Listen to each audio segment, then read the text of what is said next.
नमस्कार। आज के इस खास विश्लेषण में स्वागत है। आज दुनिया भर में जो कुछ भी हो रहा है ना, चाहे वो 7 समंदर पार हो या हमारे अपने शहर में, उसका सीधा असर हमारी और आपकी रोजमर्रा की जिंदगी पर पड़ता है। पेट्रोल पंप के बिल से लेकर आसमान के बदलते मौसम तक सब कुछ कहीं न कहीं आपस में जुड़ा हुआ है।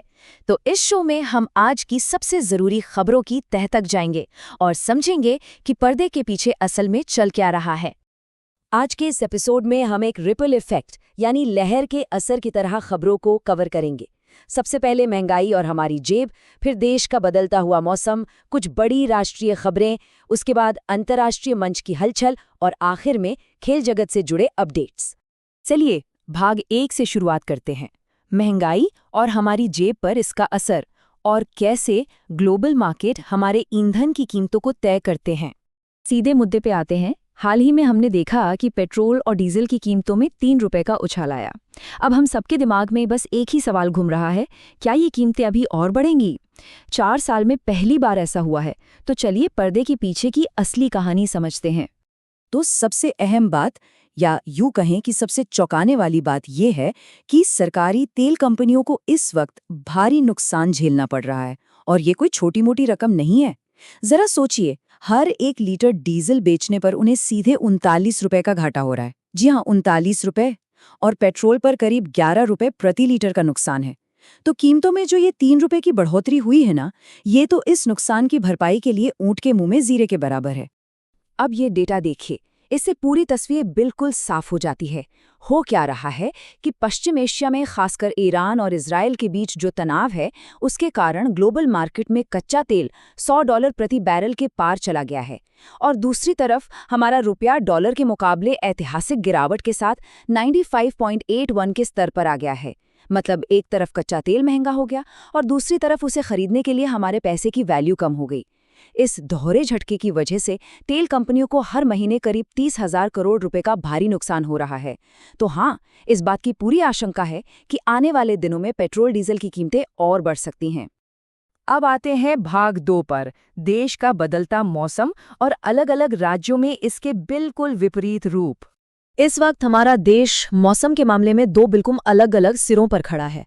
एक तरफ राजस्थान और मध्य प्रदेश को ही ले लीजिए, जहां झुलसा देने वाली लू यानी हीट वेव का अलर्ट है। वहां तापमान 44 से 46 डिग्री सेल्सियस तक पहुंचने की बात कही जा रही है। लेकिन ठीक उसी वक्त दूसरी तरफ यूपी, बिहार और दिल्ली एनसीआर में नज़ारा बिल्कुल उलट है। यहां 80 किलोमीटर प्रति घंटे की रफ्तार से तूफानी हवाएं और भारी बारिश का अलर्ट है। एक ही देश में एक साथ मौसम का ये कैसा दोहरा रूप है ना। चलिए आगे बढ़ते हैं भाग 3 की तरफ। बड़ी राष्ट्रीय खबरें, जिनमें कुछ अहम प्रशासनिक और कानूनी अपडेट्स शामिल हैं। अब जल्दी से देश की कुछ अहम खबरों पर नजर डालते हैं। राजधानी दिल्ली में आज से आधिकारिक तौर पर जनगणना का काम शुरू हो गया है, जिसमें करीब 50,000 प्रगणक यानी एन्यूमेरेटर्स घर घर जाकर डेटा जुटाएंगे। रोजगार के मोर्चे पर यूपी से एक बड़ी खबर है। वहां सरकार ने शिक्षकों और राजकीय इंटर कॉलेजों में 85,000 से ज्यादा पदों पर बम्पर भर्ती की तैयारी की है। वहीं अगर चारधाम यात्रा की बात करें तो अब 70 साल से ज्यादा उम्र के बुजुर्गों और दिव्यांगों को दर्शन में विशेष प्राथमिकता मिलेगी, जो कि एक बहुत ही सराहनीय कदम है। और हाँ, कानूनी मोर्चे पर सुप्रीम कोर्ट ने शिवसेना चुनाव चिन्ह विवाद में काफी सख्त रुख अपनाया है और नेताओं को चेतावनी दी है कि वे ऐसे गैर जिम्मेदाराना बयान देने से बचें जिससे न्यायपालिका की छवि खराब होती हो। आइए अब रुख करते हैं भाग 4 का। अंतर्राष्ट्रीय मंच पर हलचल, कूटनीति, बड़े सौदे और चल रहे संघर्ष। अब देखते हैं कि दुनिया के बाकी हिस्सों में क्या चल रहा है। मध्य पूर्व की बात करें तो अमेरिका की मध्यस्थता से एक राहत की खबर आई है। वॉशिंगटन में हुई बातचीत के बाद इजराइल और लेबनान अपने मौजूदा युद्ध विराम को अगले 45 दिनों तक और बढ़ाने के लिए मान गए हैं।